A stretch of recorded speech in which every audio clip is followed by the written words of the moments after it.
What's up, Facebook world, the internet, everybody out there tuning in? We want to thank you. First and foremost, we want to ask you to like and share. Today we have the great Tom Arnold and Sam Shaw, former Libertarian Tennessee chair is Tom Arnold, and current Libertarian chair of Sevier County, Sam, on our episode on war, unconstitutional wars, and the detriment it's been to our society, economically and mentally, all of the above, I would say.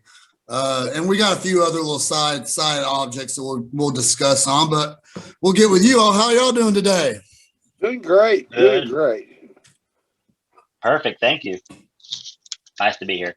Any new news going on in Sevier County? No, not much, man. It's slow going here. And it seems like when I talked to other chairs that chaired the county, it was kind of the same. A lot of tourism comes through here.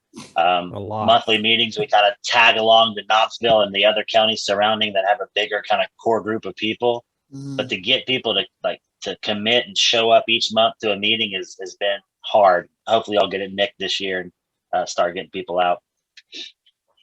No doubt. How about you, Tom? Anything new in your world? No, like I said, we just, the fact that we had such a great convention, it was just an awesome convention. Let's talk about that for a little bit. Man, that was a blast. It was a blast. We ended up, David finally got the final figures, somewhere around $2,000 that we made for LPTN on the gala. So, yeah. Nice. Awesome. Good. Yeah, because we donated, David, Marcus, and I, we donated the money and stuff to pay for the gala, and then so everything else we got off of it was money that went straight to LPTN. And last year we made about $800, and this year $2,000. So that we figured out a good way to do it now. Yeah, that's amazing. And many people, I think, got inspired from the gala and the convention. Like I said, there was one young man from Illinois who's now a Libertarian, official member of the party because of it. So that's good stuff too. You don't, if you inspire somebody, because we all come together, that's the thing that gets me, no matter how diverse people are and how different their beliefs may be about certain things within the party, that when we have a convention and we're in live, it's not like social media. And we all come together and we join in and we agree that these are the goals we need to set and this is the direction we need to go, and then we do that. What do you think about it, Robert? I thought it was good. It was the first time I went was last year. It seemed like there were quite a few more people there this year. I knew more people for sure this year, and seemed to be a lot of energy about what's coming in the future for the Libertarian Party of Tennessee. And we have up here in my region, I know we have some new people stepping up to take over some of the counties, because some of us that had been there for a while, we've been kind of tired, and they have a whole lot more fresh new energy than we had. So I'm looking forward to seeing them grow this region, because like I said, last year, I think there were 2 of us from this region that went, and this year there were, I don't know, 8 or 10, somewhere in that neighborhood, I'm guessing. And that's amazing. That's huge. It's a big growth for us. And I think some of the other regions are seeing some of the same kind of growth, and it was good to see everybody come together there in Nashville and, or not Nashville, but Lebanon, and got a new state chair. Excited to have a new state chair, state treasurer, and state secretary. Not secretary, because Ken has stayed on, but treasurer. Mm-hmm. And I think we got good people there. I think we didn't have any bad people running. That was what was exciting. Yeah. I didn't have to go to the meeting with, I have to vote against this person. I was excited about that. No, yeah, absolutely. I like it. When you fight against the state for so long, it's so easy in between meetings to get run down and downtrodden and lose that fire. And then when you meet everybody in person, you see the people that you talk to, it just stokes that fire again in you, you know what I mean? It makes you want to just go out and do even more stuff, So. No, actually, I mean, I still that energy's still there, Yeah. And I think we were talking in that other group amongst some of the Mises guys, talking about one of the things I thought, and again, guys, I'm probably the youngest libertarian in here. I'm just now been a year declared, paying member of the Libertarian Party. But it seems like a lot of that is putting boots on ground, so to speak, and doing more in-person events, and you mentioned earlier, like attendance about the LPTN East ETN group in Knoxville. I definitely plan on getting out there to that a lot more. I won't be teaching my secondary night class here soon, so I'll be able to get back and commit more to that. But we got to do I don't know exactly what the answers to what events we need to do, but we need to be creative and come up with some stuff. I think one good aspect of doing that or approach is maybe through music, throw some type of festival. And it's kind of a blight to the state as well, saying we're tired of not being able to listen to music live. You know what I mean? There was some like 80s cock rock band playing in Kentucky here soon. I was telling my wife, I was like, babe, let's go. She's like, what are you talking about? I was like, I just want to go see some live music. You know what I mean? Yes. And I think this opening up band was Black Cherry Smoke. I dig them. I'd like to see them live. So yeah. So we all agree the convention was great success. Right. But let's hop in. We were talking outside the convention, speaking of Tom, and you were talking about a young man that you known that had come back and had a lot of troubles with it, and those troubles kind of amplify both in mental but economic, and Right. what do you think is a breaking point for the American people to kind of wake up to say, make it actual priority to vote on these unconstitutional wars, to actually pull out of it, hold these politicians responsible for these wars that they've gotten us in? Well, I think the biggest thing we're going to have to do, Zeb, is, guys, is we've got to get people elected who are going to commit to ending us trying to be to police the world. That's not our job. And, that mindset, that boomer mindset that we grew up with out of the greatest generation telling us, well, this is what we've accomplished. And that's a good thing, right? World War II was not, it was a horrible thing, but, we did accomplish some good things. We kept the madman from, destroying all of Europe for his own, but then again, afterwards, we wound up, giving half of it away to the Russians. Yeah. So it's not very smart. And then we've been in all these, Vietnam. I lost cousins and older friends in Vietnam, and then know people that came back from Vietnam that are just really messed up now. And then every war since then, or police action or whatever, let's just call it a war because that's what it is. These unconstitutional wars, but we've got to, it doesn't matter what party it is, because as we saw, during the Obama administration, that we continue with these bombings, we continue, we continue creating terrorists in Iraq, Afghanistan, Yemen, and Syria. All those countries we're involved in because, we go in and bomb them, and then, well, who bombed them? Well, it was the Americans did, right? So, let's, we've got to get some younger people elected, some people with the right mindset of saying that these wars are ridiculous, that we need to protect ourselves. That was the constitutional concept anyway. How many of our founding fathers said, we need to avoid foreign entanglements? Even Washington said that, right? And so, we're not doing that. Us being a shining beacon on the hill for people to understand liberty is shouldn't be based on our military might. I completely 100% agree. What do you got on that, Sam? Well, there are young men right now who are 18 years old who are shipping out to fight the war on terror. The war started before they were born. This is idiotic. This is an endless war. This is a forever war. We got to bring it back I hate to invoke his name because he's been going through some shit here recently. Can we cuss? Sorry. You're all good. Yeah, it's all good. Okay, Man. You're cool. good. But there's a line from Marilyn Manson. He says that the death of one is a tragedy and the death of a million is just a statistic.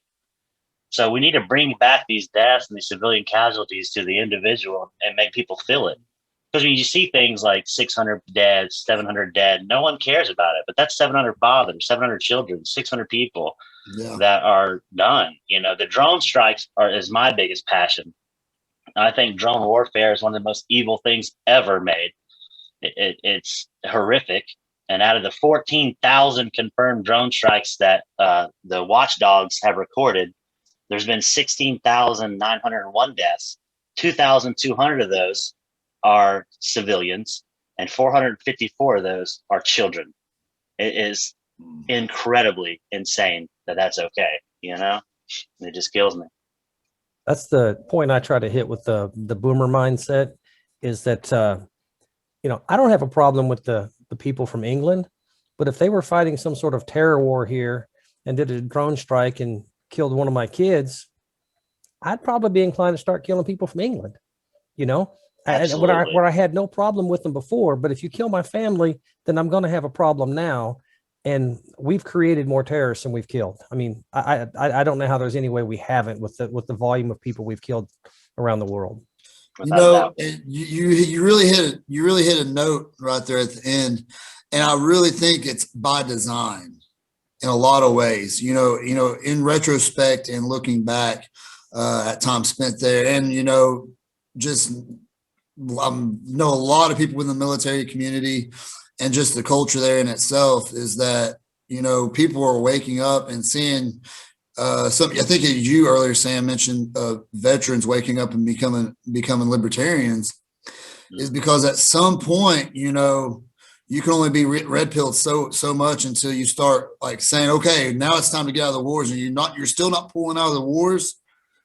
There's by design, somebody's making money, and repetitively. It's a pipeline at this point. It's a whole nother economy that kills us in artificial booms and also inflation. And you also see this past year, you know, I want to hit the Republicans real quick, and I hope a Republican is watching this, because I'm not talking about you, the voter base. I'm talking about your politicians, okay? The guys that you vote for. In the past year, 37% of all money in circulation was just printed. The most fiscal president ever. What he said was the most libertarian president ever.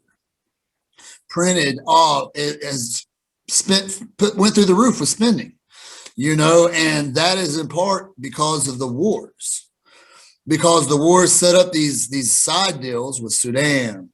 Just name them. You can name a random country, we probably send them money. No doubt. Like, that's not a joke. And it's perpetually pushed. And the sad thing is the biggest cost is the American youth. You know what I mean? It really is. And it's a conundrum in itself, because a lot of times the best option for these young people is the military. There's not a lot of good options out here right now because of the way the economy is built. So a lot of stuff, sometimes the military is the best option, and it's a two-way street, because, you know, the wars we're in right now are unconstitutional. Yeah, and I don't think anyone joins the military like just to kill people. I think it comes from a noble place when they join the military. Oh yeah. They believe in the Constitution, and they want to fight for something better than themselves, and they're willing to lay their life on the line for that. And that's noble. When Spike was talking about at the convention, he had seen some libertarians be adversarial to soldiers. That hasn't been my take on it. I've seen us welcoming them more than we've been like calling them baby murderers things. Right. I think that but I think it does. I think I met a man there. I believe it was Rich, and if I misspeak, Rich, I'm sorry, but he was a soldier, and that's what turned him libertarian. You go over there, you fight for these wars, you see your buddies die, you come back, you have no recourse to get back into society, and you're shrugging your shoulders like, what the fuck was this all for? Right. You know, and it's just it's immoral, man. It's the most immoral thing ever. your point to it being set up that way to make blowback or to make terrorists so it continues to be a cycle. Yeah. You know, I probably believe that to be true, and it's really sad that That's it's my true. opinion. You know, Yeah. I am wearing a Yeah. colorful shirt. Don't come in here and call me a terrorist Yeah, or I a know. domestic terrorist. My opinion that by But it makes design, sense. I mean, I'll war is give you an money. example. War is money. I'll You give know? you Yeah. a specific example. Okay. Like if you wanted to end the war in Afghanistan tomorrow, all you have to do is burn down every poppy field and marijuana field in the country. The Taliban is 100%. The Taliban's biggest money is the poppy industry, and Iran is their biggest purchaser. Iran essentially acts like the drug dealer that forces the farmer to grow it, and then he takes it all and sells it. That's essentially, but it's on a country scale when you look at it like that. If we wanted to end that, all we have to do is burn every bit of that down and replace it with wheat. We'll replace it with water. And with all the technology that we have, you can't tell me that we couldn't integrate a different type of agricultural economy to them, whether turn it to tobacco, turn it to whatever it may be. And you would defeat the money source of the Taliban. But the poppy is protected trade there by the American government itself, in a sense. We're ordered to stand down on it. So, I mean, it's like the theory of total war. That was the only way the Confederacy was beat, was that Lincoln and Grant was resolved to declare total war on the Confederacy, and meaning that everything was fair game. Farms, entire cities, like literally Sherman started a fire in Atlanta and burned it down and carried it on to the South Carolina coast, turned north and cornered Lee south of Appomattox, where Grant and obviously the famed surrender at Appomattox. That was brought about by total war. Right. If we were to wage a total war, we would already have ended the war. So Well, go ahead. Yeah. And but also too, let's talk about the drug trade while we're at it. You Yeah. know, if we went ahead and decriminalized, you know, the drug trades, you know, then where the Chinese are picking up the opium and selling it to Mexico, and you know, and then they're swapping it for marijuana, and then they're bringing it back, you know, and then it's coming here. You know, if we ended the drug war, you know, then the whole issue there too, those markets would die pretty quickly. Absolutely. And you know, that to me is, you know, we talk about war, we've got so many wars going on right now. You know? Yeah. And, you know, and when I was state chair, it amazed me that the whole executive committee, that's including the regionals, of the total, there was 13 of us on the executive committee, and 8 of them were veterans. And you know, it was awesome, you know, because we got the input, and then we had folks like Arvin Vora, who was our chairman and the vice chair of the National Party at the time, who was one of these people who was attacking, you know, the veterans. And we came out with a statement from the LPTN, you know, backing our veterans, and the fact that so many young people go to war with this whole idea of this false sense of nationalism and patriotism and everything else, that they've been sold a bill of goods. And you know how recruiters are. You know, recruiters are going to tell you anything about what kind of education you're going to get and what you're going to do for you. And so much of it's just bullshit. And so then you get in there and you know, then you find out that it's not. And then you see your buddies die, and you see your buddies step on an LED, and then they're gone. And you see kids strapped with bombs, and you know, it's the whole thing. You see what's happening, and you think, this is crazy. And you come back here and you're like, I was dumb, right? And you know, people like Cole Evils and David Sexton and Marcus Baker, you know, and Erica Evil, who served, and there's just a whole group of folks that I love that are in the LP that are veterans, and you know, they understand it, and they can give you a really clear, precise understanding of what that war is and how crazy it is. It was Ron Paul back in 2008, 2012, when he was the person that was running, that was getting the most donations from veterans. Right. And he was anti-war. And that ought to tell you something about what a lot of the veterans think about being over there killing people that are no threat to us. Yeah. You know, Yeah, and people and like his- Adam Kokesh.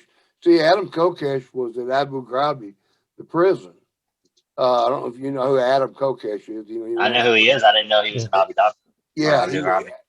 Adam was there, and when he came home, you know, it so disturbed him that he was one of the first people that actually started Veterans for Ron Paul, and worked on getting that group started, and you know, he was big involved with that for several years, and then you know, then moved on to his tours and things like that. But he in fact, he's in 2016 in New Orleans, we had a 2018 in New Orleans, the veterans had a march, you know, where they all wore masks, faceless masks, and they marched down there to show their support for being anti-war. So Yeah, I mean, it's no secret. Hello. Did it lose it? No, you're still Yeah, there. You're still there. Yeah. My bad. My bad. Everything froze for some reason. It said time limit up or something. Oh no. But it's no secret that, I mean, Ron Paul's blowback speech is what changed my life. I mean, I think that's true for a lot of people. You know, I was very young when I heard that speech, and I watched it on YouTube a lot.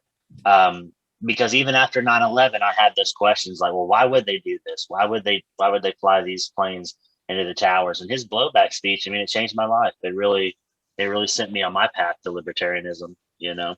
So, I mean, blowback is real. And as much as they try to deny it, I just don't understand how more American people don't understand that concept, the concept of blowback and the concept of making Well, terrorists, it's really deep rooted. And, you know, I was going to mention that and listen and like kind of compression and like looking at from my own scope. Cause I mean, people can kind of have like epiphany moments and decide whether they want to change their mind and, you know, realize that, or just keep continuing with emotions because your family may believe that way one way, or maybe it's comfortable for you.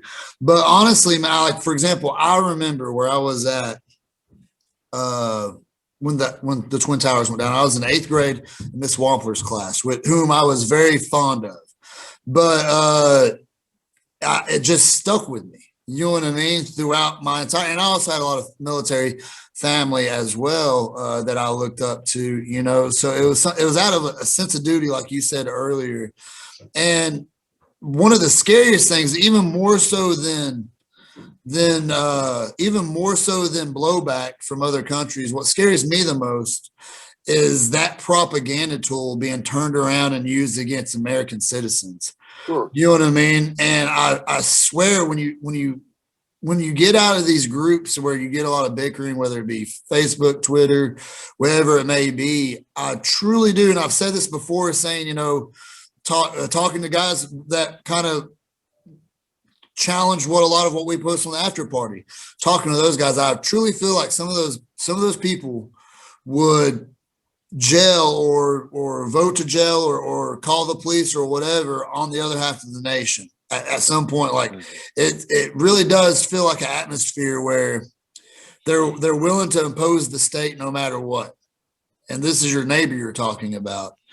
And it's funny you were mentioning about World War II, when we were actually fighting Nazis, you know, and that's a worthy cause to kill actual Nazis. Yeah, that's good thing.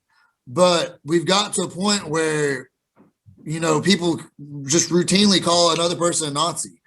This is like Hitler. And they both do it, the right and the left. You know, when Obama was elected, he was Hitler. Trump is literally Hitler. Just a really good con man, in my opinion. But, you know, it just blows my mind that people are ready to just be done and legislate and get rid of the dissent. You know, I don't know. What do you guys think about that? I rambled for a while. Robert, what do you think?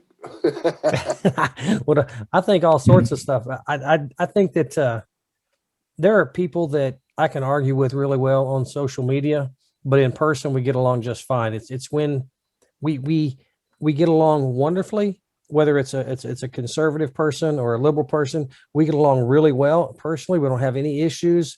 I either shop at their store or, like patronize their business, or, it all works fine. But as soon as you bring in the state power where one of us gets to force our will on the other, now we're going to have an argument about it because we have totally different views of how the world ought to work. And if we didn't have that state power trying to force one person's will on another, then I wouldn't have any contention with these people. No, that's right.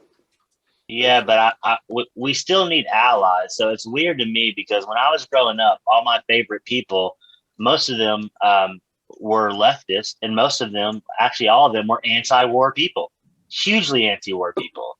And they're more worried about like it's getting Aunt Jemima off the shelf than pushing police reform, you know what I mean? Than stopping these wars and stuff. So I don't know when and where that culture kind of shifted or changed. But we will need allies to dismantle the state, or at least dismantle the war. You know what I mean? So the concept of social media and alienating everybody you hear and calling everybody a fake libertarian and I won't work with this person, it's just so tiresome. But to your point, Robert, when you don't get that in real life, when you actually go out and talk and meet these people and shake hands, none of that stuff matters. It's forgotten. It's so odd that it's almost internet specific. Those types of differences, the arguments. I don't know. The scary part about it, though, is like when you read your mainstream media, like let's say Yahoo is all the time across my computer in the morning when I'm going through, drinking my coffee and going through my emails, you know what I mean? And, I remember on Yahoo, threat of Boogaloo violence, January 6th, stay home. Stay home. You know what I mean? And I'm just like, what are you talking about? That's a whole nother can of worms too, man. But it plays in because the way you can share stories and then elaborate your own opinion off the story. You know what I mean? The headlines, the people read a headline and believe that, not even dig into the meat of the story. And they've done tweeted that to 100 people. And all of a sudden, like, it's insanity, man. Like, and I've been guilty of that too. So, you know what I mean? Like, I've looked at those headlines and thought something and then read the story and was like, wait a minute. Like I told you with the Boogs. I mean, the people that I've met have been great guys, sweet people, non-racist, protecting, loving the Constitution, wanting their 2A rights. There's nothing wrong with that. So I don't know where this whole, they're going to kill everybody on the 6th, or, you know what I mean? They want civil war. I don't know where that comes from. It's crazy. Yeah, it is. I think back, young man that I met in South Carolina in 2019, Ryan Teeter. And Ryan is a Boogaloo boy. And Ryan got arrested along with another guy in Minnesota because of the action by federally. They're still being held without bond. Since the riot started in Minnesota. And there's two of them, young, and Ryan's he's in his early 20s, and so's the other guy. And yet the feds picked him up and have given some nominal charges, which I'm not going into, and they're still holding them, Yeah. And Ryan's a fine young man, and, he'd come out of the military and he was, wanting to protect people and help them and, go up there and help protect businesses and that kind of stuff. And, he went with the best of intentions. Now, whatever he got sucked into, I think it was a sting operation set up by the feds in order to pull some of these guys in. And I guess we'll find out eventually whenever they're. I'm familiar with that case. I'm familiar with that case you're talking about. Right. So that's that brings a whole nother scary part of it is that, you can now fabricate a terrorist cooperation with, let's say whoever, I'm going to say the Mossad jokingly. I'm playing. Right.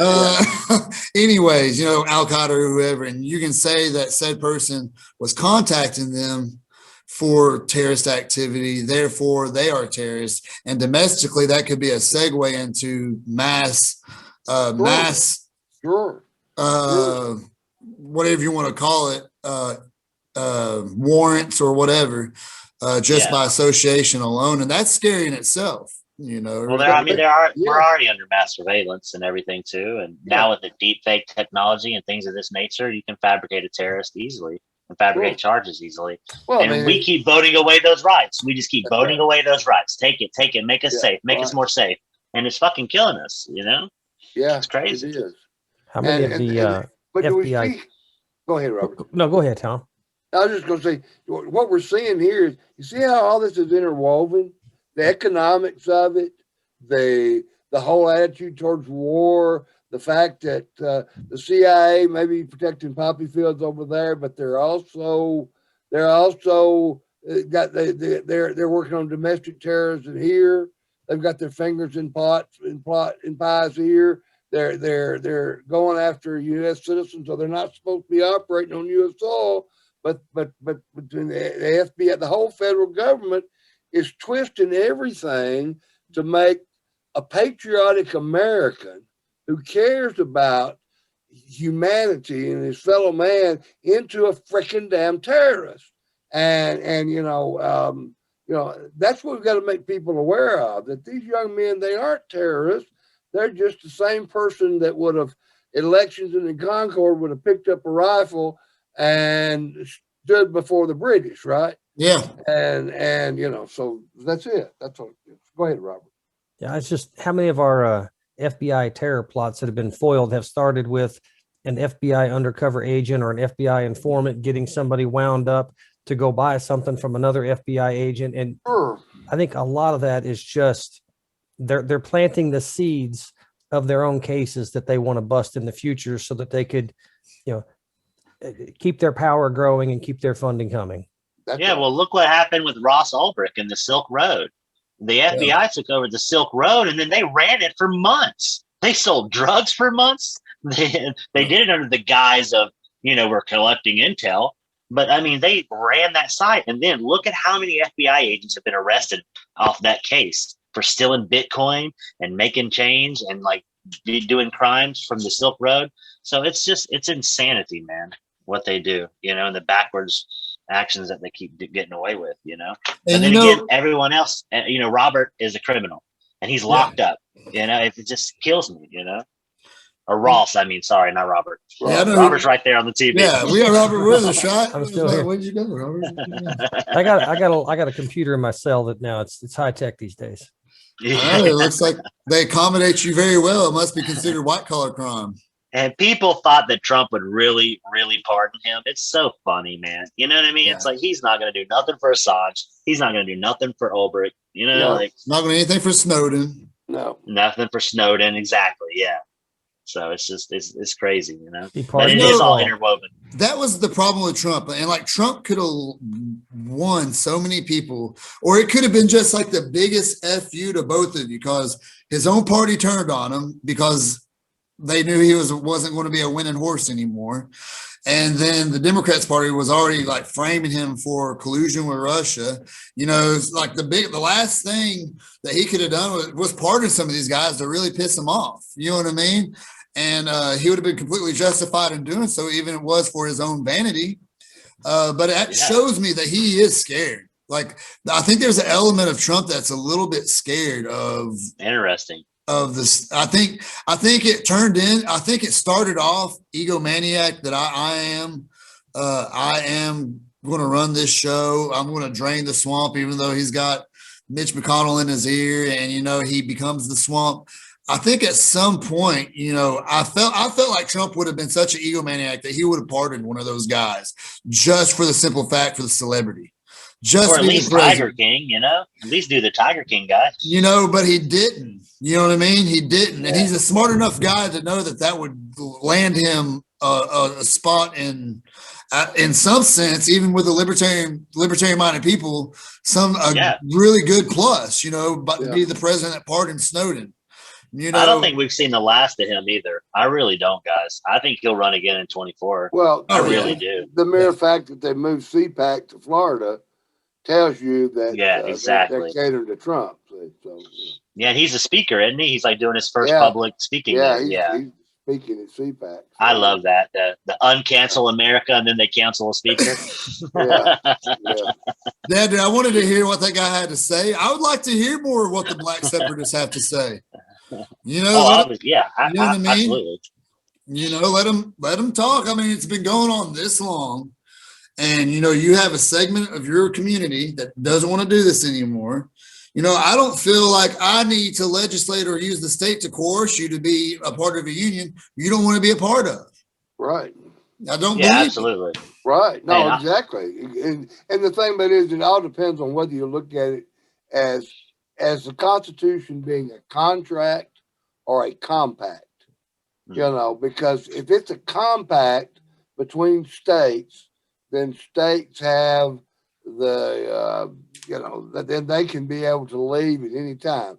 It's not, I mean, it's not to me a contract, you know, because you know, you see a lot of that. I know back in the earlier part of the you know, in 2006 or 7 or 8, there was a lot of these compacts brought before legislators, where states would come together and compact together on certain legislation. You know, healthcare compact was one of the things where we wanted to work across state lines for insurance and other things like that.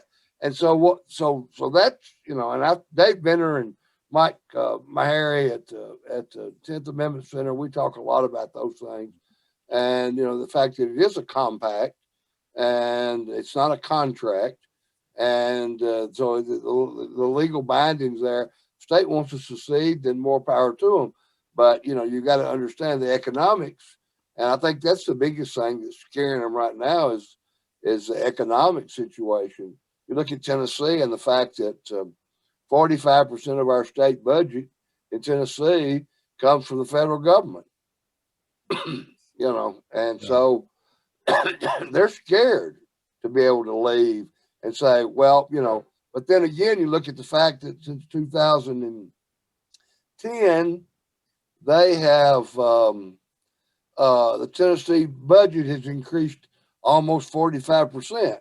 So if we had actually kept the budget where it was and everything went on like it was with the revenues we've got coming in Tennessee, we wouldn't need any federal dollars at all. You know? No, we wouldn't. That was with the election last year. That was one reason I was kind of hoping that Trump would be the one that would win over Biden, is because there was a lot of rumblings out of more liberal states like California about seceding. And I think if Trump had won, we would have heard a lot more about California seceding or New York and them getting off on their own and leaving the union because Trump is so terrible. That'd been great. And I believe the conservative states would have been like, okay, leave. But now that Biden is in charge and the Democrats control Congress, if a conservative state like Texas, say, decided they wanted to leave, I don't think that the liberal states would be inclined to let them leave. No, they wouldn't. No. And of course, the thing about it is, though, if you've noticed, all the Texas rhetoric has pretty much died down since the elections are with too, because they realize that, you know, how much they're dependent. I mean, you know, Biden didn't he just come back from Texas? He was going there because of the snowstorm, and he declared it a federal disaster area. See, so apparently the Republican governor has already reached out to the federal government and said, you know, well, we need your help, you know. So yeah, so I'm hoping that repeating the same thing. I'm hoping we see a lot more people kind of wake up to the bullshit promise that Biden made and how it's coming apart. You know what I mean? I don't want any kids in cages either, but I'm glad that it made the news that the first migrant center opened under Biden as well. You know what I mean? Yeah. It takes the blinders off people's eyes.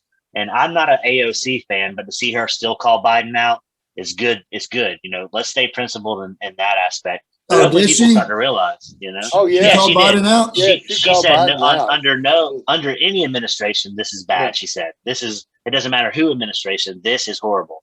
Well, so that's good. So my next stepping stone for her is to work with somebody on the right on some type of deregulation. That would be kind of cool. That would be cool. Yeah, hey, she's got it in her head. Look at Tulsi Gabbard. Yeah, people can change. Look at Tulsi. You know. let's see Tulsi change the Second Amendment, you know, and then we might have a true libertarian. But to your point, Tom, the whole idea of getting a superstar and winning the national party, and that's going to be our libertarian ticket, is just not feasible. It's got to be grassroots. I really respect Spike Cohen doing the culture of winning. I watched that episode with him and Trish Butler. I thought that was great. I loved hearing what she has to say. Love what she's pushing right now with the Second Amendment. I reached out to my aunt, who's super Trump. Like, she's conspiracy theory. She might be QAnon. I don't know. I love her. Hey, Corinne, I love you. I'm not talking trash on you. You know I love you. Anyways, she lives in Clarksville. And I sent her like, hey, need to support. She's gun rights. They're going to come take your guns now. She got right on there. And I hope that I think she sent me a message back. Like, she emailed like 11 city wards about it. So she's really active about that. So hopefully that works out in Trisha's favor. I think she'll do good. You got to have local governments take that stand. You know, last year I had a lot of counties adopting these Second Amendment resolutions, right? Yeah. Well, a resolution doesn't have any legislative teeth, see? Right. So it doesn't mean anything. But if you've got a regular ordinance that says this is an ordinance of this city, this is legislation with teeth, that our city mayor can tell our police department, do not cooperate with federal authorities, then, you know. But and it's great. Yeah. And it's cliche because we hear it so much, but we are such a bottom-up network. And that's where it starts. It starts with people like Trish. And Trish is a great example of someone who's been in the party for a couple years, and the fire has been burning hot that whole time. Right. I mean, look what she's accomplished. You know what I mean? Right. And it takes her deregulating Airbnb for the next county over to go, that's a damn good idea. Let's do that. And then just like osmosis, it starts to spread out through all these other counties. You know what I mean? So I'm a big fan of hers. And I think she's going to go far. You know what I mean? I'm excited. I'm excited about the tag team. Like, I don't know. It's like a legendary wrestling team combo of a libertarian chair of Dave Jones and her doing her thing and her position. I commented on one of her things when she first posted that Second Amendment. And I'm a geek, you know, I'm like weapons of my religion and Mandalorian stuff like that. I said, this is the way. She's like, don't make me block you. I was like, oh, I love you. Doing good things. So I think absolutely. And I agree that to your point, we essentially can legislate our freedom, right? Like, this is how this works, right? Yeah. You give us the republic and the legislative powers to pursue our own happiness and our culture to accommodate for us. Your federal jurisdiction doesn't extend here. It shouldn't, in theory. And then that comes in with the bribery of money and federal funds and so on and so forth. And so that's why jury nullification is so important to teach and preach about too, and let these people know that they can say that law is unjust, and they're not going to try these people because these are our contemporaries trying us, and nonviolent drug offenders, throw the cases out. I would love to see a county get jury nullification down and just throw every nonviolent drug offender case out. I think it'd be so killer to see, That would be great. About 15, 16 hours longer than that now. Back in the late 90s, I was on the grand jury, and we were meeting, and the guy that was the grand jury foreman was a good friend of mine.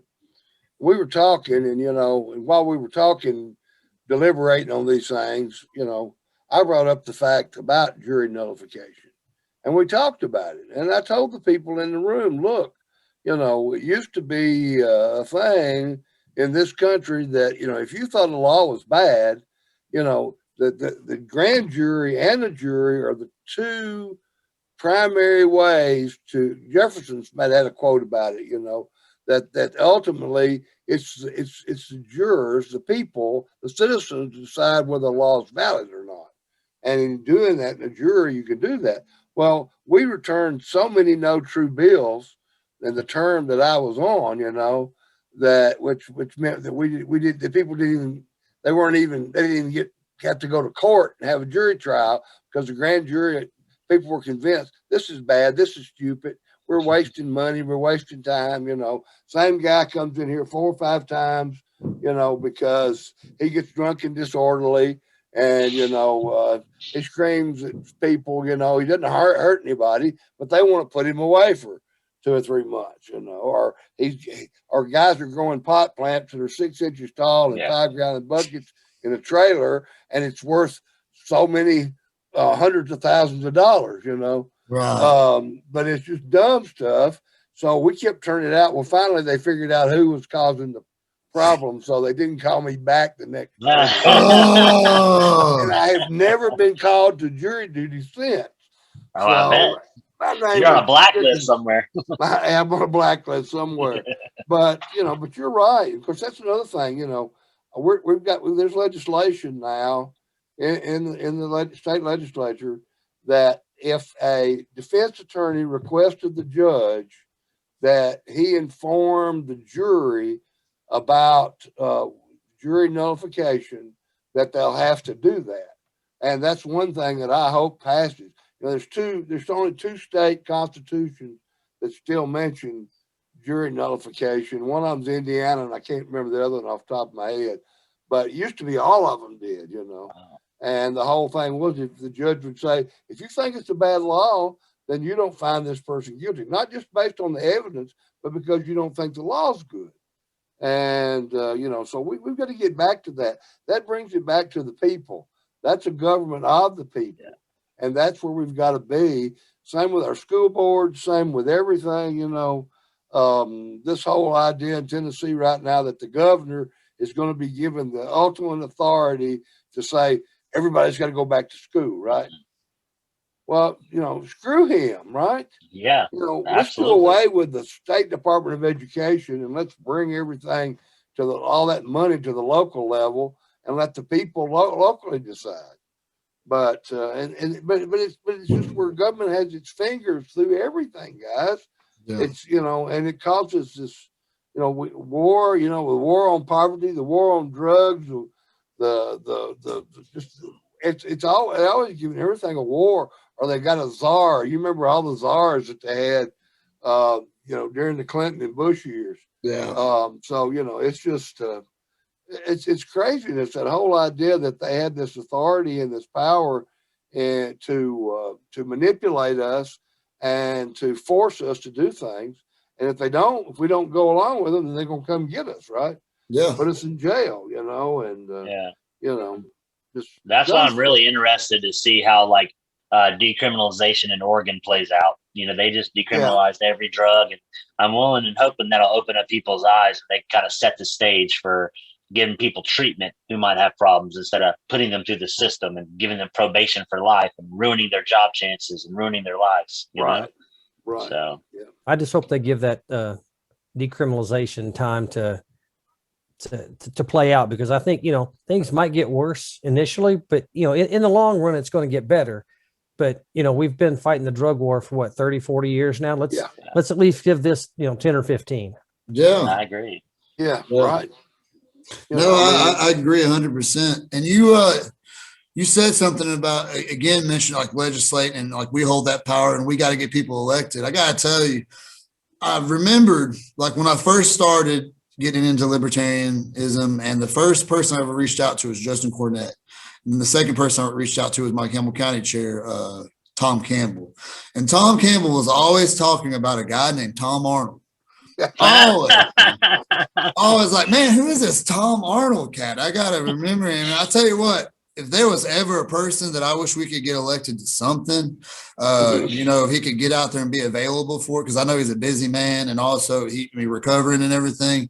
Dude, that guy is not only electable, he's just genius. He is. And I think he will. I really think Tom and I have talked, and I think he'll jump out there at some point. His job is one of the things that holds him back too, Oh yeah. And so, but if he could find another job where he could actually make that leap, I think he would. And, I would love for Tom Campbell to run for office, because he's smart, he's articulate, people listen to him. And, I really think that he could he'd get elected. You know, I know there's a state Senate seat he'd love to run for, but it's Ken Yeager because, you know, so anyway, but we've talked about that a lot. So. Well, I'll tell you what, I hold some rallies on that stuff right there. I promise you that. But I don't know. It's so funny to hear Justin Cornett keep coming up over and over again, because he's one of the guys that helped me get plugged into the party as well. And of course, I've been working with Tom Arnold since 2017 or late 2016 as well. You know, I went to my first Libertarian meeting in Knoxville, and Justin was there with Josh Eagle, our outgoing chair. And at the end of it, I had stood up and said something about, I love Murray Rothbard and I love Austrian economics or whatever. And Justin comes over to me in my car and he's like, hey, dude, I'm working on some top secret, super libertarian stuff. Would you be down to do it? And I thought he was joking. Like, I thought it was some kind of weird joke. You know, I was like, sure, man, here's my email. And then it wasn't a week later, I got into Caucus X, you know. But it's funny because it just goes to show you, though, one guy, two guys, Tom, Justin, how many people they can bring in the party just by being consistent, just by being good people, and just by working their asses off. They can lead people to liberty, and that's how you know how it kind of spreads around. You know, it's a blessing. And see, and Sam brought it up, and I'll tell you guys, this is what we did. You know, when I saw the Libertarian Party the way it was in 2015, you know, 36 people at our state convention, 36, and there was just 3 young men, 3 ladies, and the rest of us old white guys. You know, and my heart's with you young guys. It is because we've got to. That's where the change will come. And, you know, so we got Cole involved, and we started a caucus called the X Caucus, which was based on the fact that it was the 10th. And it was completely silent caucus, right?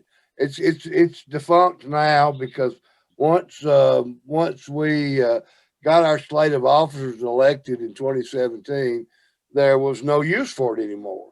But we worked behind the scenes. We worked diligently. We campaigned for Gary Johnson and Bill Weld, even though we didn't believe in Bill Weld. And Gary Johnson was just kind of, you know, but what we did, we worked hard to get those folks, and we got 70,000 votes in Tennessee in 2016. And so, you know, but that's why we did it. We started a caucus, and then when we saw that we had things were going our way, then we disbanded it, and you know, it's gone, and we didn't need it anymore because we accomplished the goal we needed. And it was something special too. It was something special to be a part of, and the groundwork for what the LPTN is now was laid within that caucus. And we didn't disregard anybody, but Tom made an effort to change and give it over to the youth and bring fresh blood in and bring marginalized groups in and different people in and diverse groups in. And every person that's a part of Caucus X, I mean, I would say 80% of them are still working in the LPTN right now. You know what I mean? Sure. I saw all of them this weekend. So it was a beautiful thing to be a part of, you know, and I'm proud to have been a part of it. Yeah, me too. It was a great thing and accomplished really good stuff. And it told us all how to get organized too. See, that was the other thing. We were using Slack instead of Discord. Wasn't even made then. We were using Slack and all kinds of stuff. It was cool. You know, and it was amazing. There was an event in Memphis in 2016, just a few days before the election, and Bill Weld was coming. And so we had this group that we were doing in Slack, and we had people that were going there. And I went to bed that night and thinking everything's cool. We're all going to Middle Tennessee. We're all leaving Middle Tennessee and East Tennessee tomorrow. We're going to Memphis. We're going to do this event. And the next morning, that night, Bill Weld made the comment he did about Hillary Clinton being, you know, he good people or something. Good people, right? Mm-hmm. So the next morning I get on Slack and I'm going, there's a problem because everybody's they're bailing out, right? So I called Cole and I said, you're going down there, so rewrite your speech so you can address it to Bill Weld. And if you ever get a chance, look for that speech that meant it's on YouTube. and look for it, because Cole gets right up there and he's speaking before Weld, and he turns to Bill Weld and he goes, Bill Weld, the people in this room, we are libertarians and we do not support Hillary Clinton, and she is not our friend. And so there's a guy who had the courage to address our national vice presidential candidate, who was a former governor from Massachusetts, to look at him, spit in his face, and just tell him this is how it is. And sometimes as libertarians, Sam and I both, Sam's in the Mises Caucus, and if you are, you understand the terminology about being radical, right? Yeah. You know, David Exactly. Nolan said, let's be radical, right? With our messaging, right? We're not going to tear the house down. We're not going to burn anything down. We're going to be radical. Yeah. And I was in the radical caucus because that was the reason I was there, because I feel like our message, we want to water it down too much. And, you know, you have to speak up. You have to say, this is what's on our minds. This is what's on our hearts. And this is who we are. It's the same way we should be about everything, every issue that we've talked about tonight. The war, the drug, we should be radicalized to the point of using the same language that the founders used in order to but if you do that, you're labeled a terrorist, right? Yes. Yeah. Yeah. And above all, be consistent. Just be consistent. The You know, I founders put it on were- Facebook, were- but people do that all the time. The founders people were- that were- argue with you will do it. Go ahead, Right. Tom. I'm sorry. No, I'm that's interrupting. okay. But the founders But- were considered traitors and treasonous acts, right? And yet here we are as libertarians, and we're being called domestic terrorists because we call people out on issues. Right? Yeah. I know. In this world of censorship, man, it really is scary, because you can be put out without a voice, but be posted on and said this. Like, you know, I've been blocked before, you know, and people have made comments like, I'm radical. And dude, it's so, like, I'm very blessed to work where I work at. And you know, I'm really happy to be able to be around and really get a gauge of this new life that's coming to this America, which is our young generation coming in.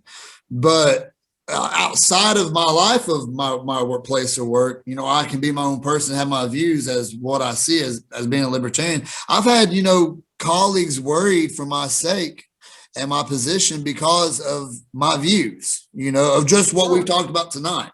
You know, what we've said tonight is deemed so radical that we could be canceled through work, jobs, whatever, you know. And I don't know. What do you got on that, Robert? Well, I work for my wife on a home-based internet business. So unless she's divorcing me, He's I like, don't I'm think good. I'm not getting canceled. You unless she guys don't get divorces me. fired. I'm good. Yeah. No, but no, it's not too hard to get shut down these days. It seems to be a lot more biased in who gets shut down, but it's definitely, and it's a shame, because I think it's better that we have the conversation than not have the conversation. I've seen the article. I haven't read too much about it, but there's an African-American gentleman that goes out and talks to Klan members, and he goes out and speaks with them and converts them to not be Klan members. Well, if he's never had that conversation with them, they've never had a chance to not be a Klan member anymore. Absolutely. And when you take people and you kick them off of social media, now, okay, if they're saying, you know, violent things like, hey, let's go invade the Capitol or something, you know, and saying we need to do it with guns and take over, that's one thing. Yeah. But if they're just saying things that you don't like, or that are, you know, slightly out of line, leave them alone. Let the conversation be had, because people change their minds. I've had people message me and say, hey, you know, the stuff you post online, I found out I'm a libertarian because of that.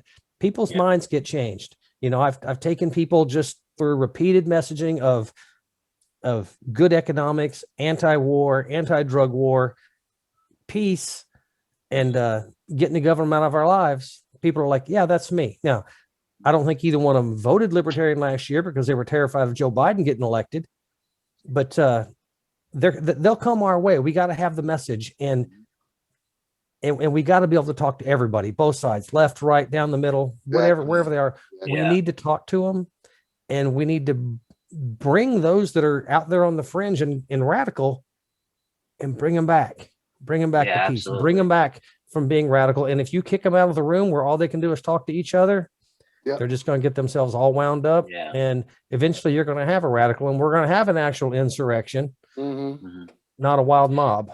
No, Yeah, and real quick, and the only way we're, you know, and I often think about social media, you know, and I use it a lot, and but the biggest thing is it's the people to people interaction you have, you know, which is one of the reasons why Brian Lambert and I decided we're going to get out this next year. You know, I've been wanting to do it for a while. I just hate to drive, and we're going to start going from one end of the state to the other, you know, and trying to meet people where they are.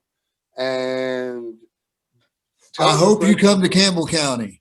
We're coming to Campbell I County. will organize that for you, not you. Well, actually, we've got the whole thing, your region.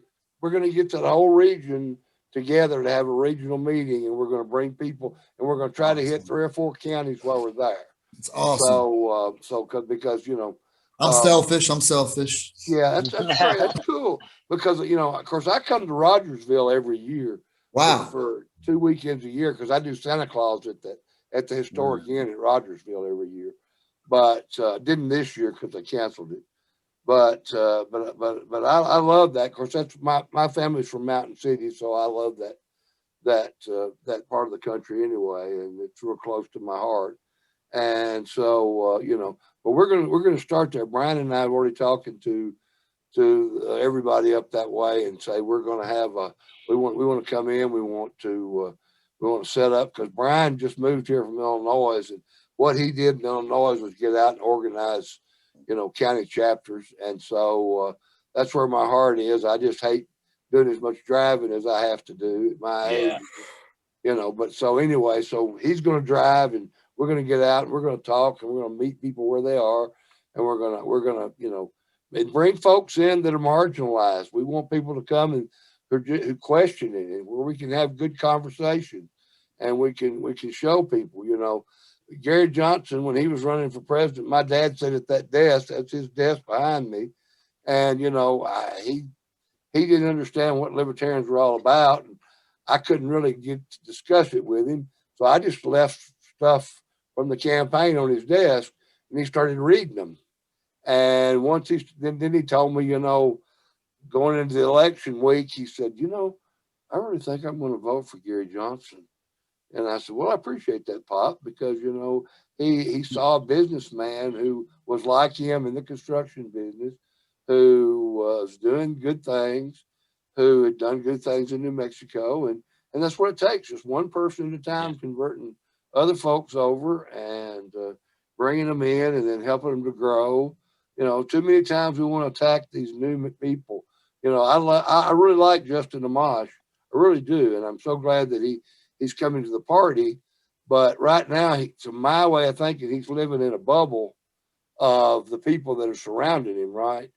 And so, you know, when he makes statements about anarchists and makes statements about, you know, these kind of things, you know, I sent him an email, and I said, you know, I'd love for you to start making the rounds of state conventions. And I'd love I said, I'll come to Michigan and I'll come hang out for a weekend, and we can talk about the party roots and where we are and who we are and how diverse we are and how big a tent we need to be, you know, because there's a lot of room there. And, yes, sir, and we're all on the same bus. If you're a constitutionalist, if you're a classical liberal, if you're a minarchist, if you're an anarchist, if you're a libertarian socialist, you know, the whole idea is we're all on the same bus, moving in the same direction together.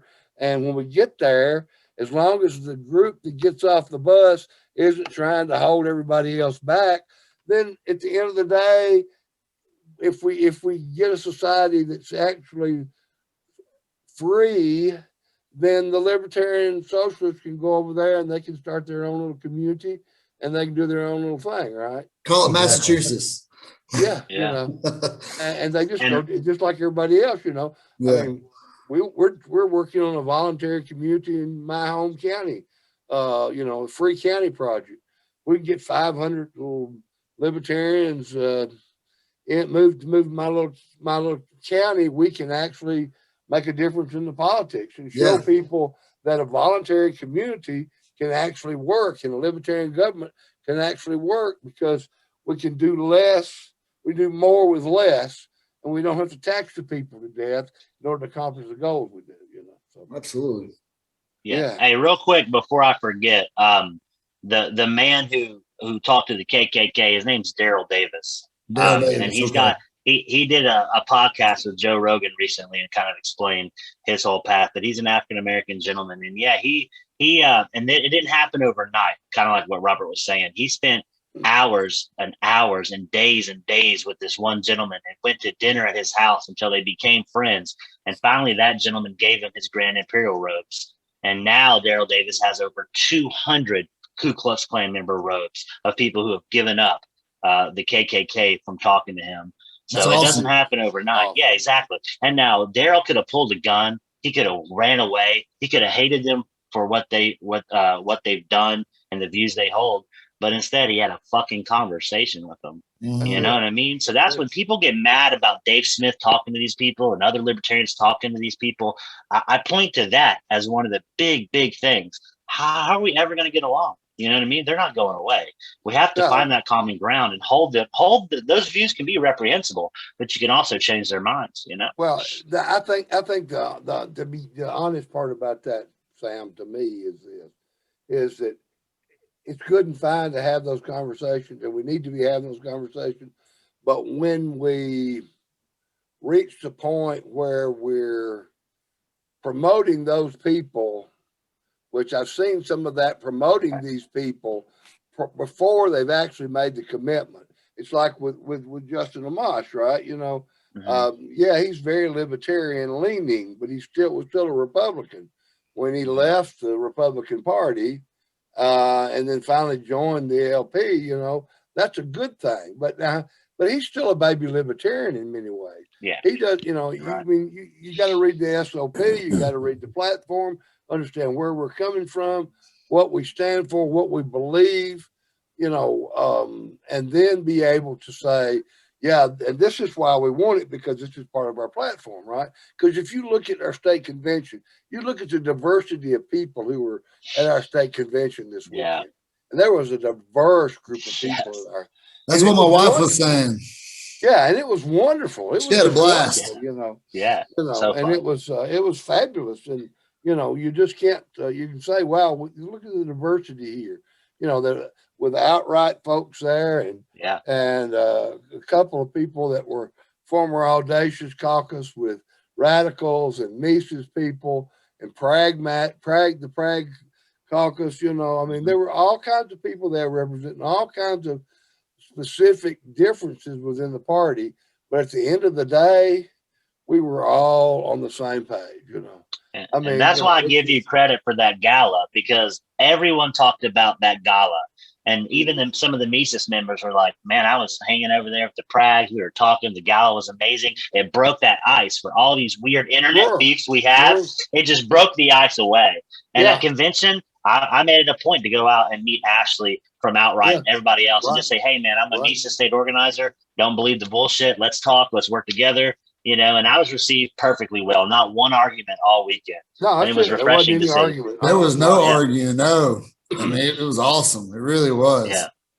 And I hope that, I don't know if that's contained to Tennessee. I haven't been to many other state conventions, but the people who come visit our convention always talk about that. They always talk about how nice and forgiving we are. Like Ashley, her first time in Tennessee, is like, cannot believe people in Tennessee are this amazing. You know what I mean? So it's good to hear, you know. And it's not. I'll tell you, there's lots of state conventions, you know, that are filled with dissension at every turn. I can only imagine Michigan.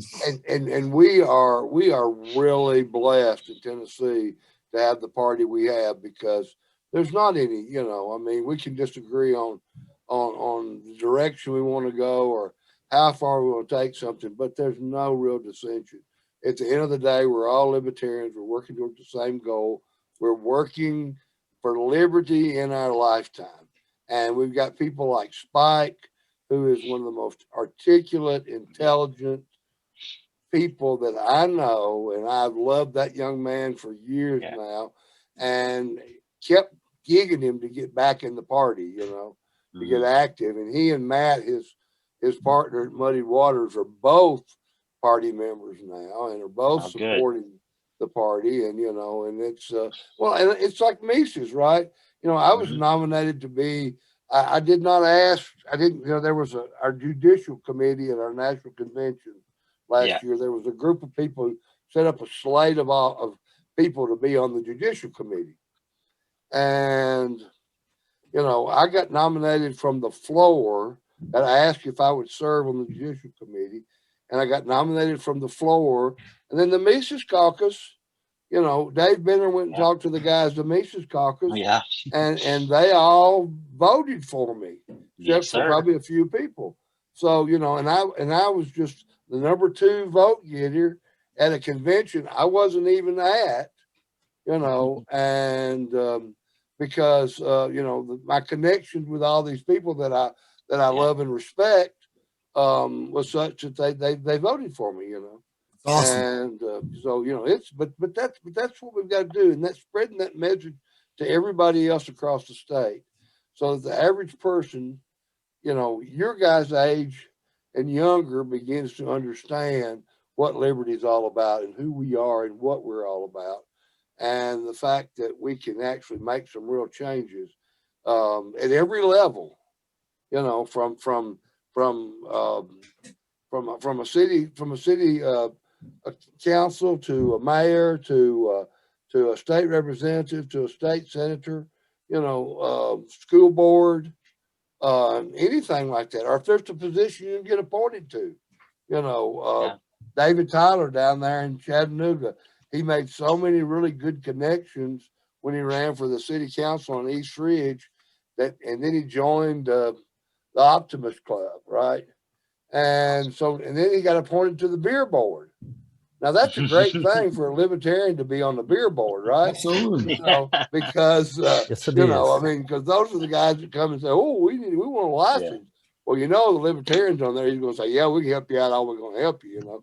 We don't want you to have a license to begin with, but we're not going to fight you. So if we had a whole beer board in one county with that was all libertarian, we'd have booze everywhere. No doubt. Well, guys, it looks like we're getting on the back end of it. I want to give Robert, what do you got about all that before we give them the closing statements to Sam and Tom? Well, I'm just glad they were able to join us tonight. It was good meeting both of them for the first time at the convention over the past weekend. It's a great opportunity, and finally got to meet these people that I've interacted with off and on the social media, and met a lot more people this year. And I think that all those interactions at the state convention are going to bring a lot of momentum, taking the party forward and growing it in some of these areas that are tiny and in some of the areas where we have no presence right now in the state. So I'm looking forward to seeing that. All right. Well, Sam, we'll start with you with the closing statements, and we'll have Mr. Arnold, Liberty Claus, with the final word. Yeah, absolutely. So I've been a libertarian probably since 2012, but active in the party since around 2016. I took a couple of years from the party off and kind of went behind the scenes and helped build the Mises Caucus. But I'm an anarchist, but I will work with anybody. And I just want everyone to know that I'm an optimist first. Okay, I'm not a doom and gloomer. And when I look forward to the future, I see a more libertarian world, and I can piece by piece get there with your help. So if you ever have any questions for me, hit me up on social media. I have way too many social media accounts. I think I'm on like 20 of them. But Facebook, you can always find me on. But let's work together. It was a pleasure meeting both of you guys. I've known Tom for years. I call him my dad because he means that much to me. Love you, Tom. And just hit me up, man. And if you're in Sevier County, you're ever here in Dollywood land, you want to go throw some axes into wood or zip line or whatever the fuck these tourists do, come on down. Hit me up. There we go. Only during the off season. Well, guys, exactly. Well, guys, I tell people all the time, I'm an 8th generation Tennessean, and it's very important to me. My state is, and the long hunters and over the mountain men and all those folks that defied the king's edict to come to Tennessee, that organized the state of Franklin before the state of Tennessee, that sat there and said, we believe in our own destiny and we believe we can claim our own destiny. And they did a lot of things like that. And Tennessee has that proud heritage, talk about being volunteer state, because, Kings Mountain, they call for volunteers, and Tennessee just flooded to help with the revolution. And then in the War of 1812, Jackson called for volunteers to go to New Orleans, and the volunteers came flooding in. And any time that there was a necessity, and we do that in everything we do, because it's not just a matter of war, but it's a matter of if your neighborhoods, your communities, how it is, if something happens, people come together and say, how can we help, right? One of the finest things that we did in Tennessee when we just a few weeks in, was that we had the, Hurricane Katrina hit. Well, we started to organize drives, and we organized a big trailer load of stuff to take to down to home, Louisiana. So those people had food and clothes and diapers and formula and all water and all the things they needed to get started again with this to normal everyday living. And that's what being a libertarian is all about. And it's saying that, Mises talks about taking human action, right? And It's not just about economics. It's about taking that human action, your humanity, to the way you treat your fellow man every single day of your life, and you respect that person's liberty the same as that you expect him to respect your liberty. And if we do that and have those interactions, then we'll be able to accomplish great things. We can have this revolution of the mindset that says we don't need all this junk in Washington. We can have a president who maybe someday will sit up there and say, well, we're going to do away with all these unconstitutional ABC organizations that we have up here, right? Yeah. That's my hope, and that we can do that. But the thing is, it's going to take you guys. It's going to take Robert and Sam and Zeb to reach out and find the people, either that or step up and say, who we're going to send to the Campbell County Commission. Oh, come on, Zeb, it's time you ran, right? Come on, Robert, it's time you ran. Sam, come on, it's time you ran, right? Yeah. And you get your voice out there, and other people hear that voice, and then we will begin to make changes, and and that's my fondest wish, is to see those changes come. I see the changes come in the state party, and I see people like Dave Jones, who Dave Jones just was sitting on the back burner doing not much of anything. And then up came Vermin Supreme campaign, and he jumped in there to help Vermin. And, he traveled to places he'd never traveled before. He did things he never thought he would do before. And that's what we got to do sometimes. Step outside of the box and do those things. But I love you guys. It's wonderful to finally to put a hug and a handshake with all of you, and that we can keep on moving forward with liberty in this state and in this nation and in our local communities and our local counties, and actually protect the sovereignty of the individual and kick the ass of the omnipotent state. Hell yeah. Amen. Yes, sir.